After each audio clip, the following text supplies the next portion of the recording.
أعوذ بالله من الشيطان الرجيم. بسم الله الرحمن الرحيم.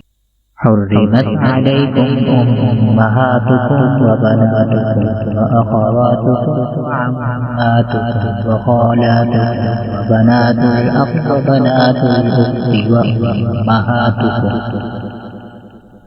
وأمهاتكم اللاتي أرضعنكم وأخواتكم من الرضاعة وأمهات نسائكم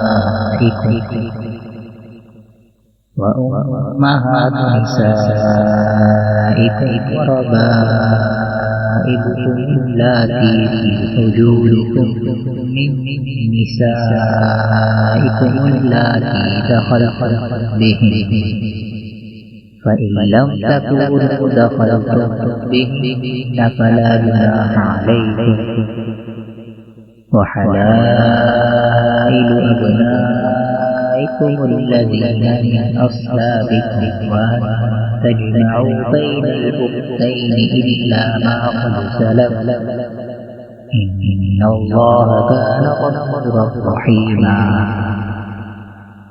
والمحصنات من النساء إلا ما ملكت أيمانكم كتاب الله عليكم، وأحل لكم ما وراء ذلكم أن تبتغوا بأموالكم محصنين غير مسافحين،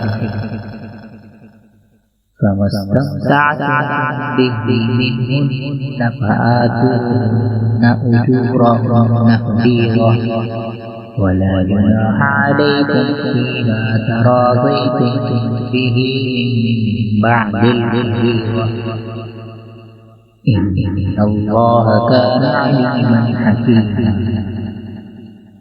ومن لم يستطع منكم قولا أن ينكح المحصنات المؤمنات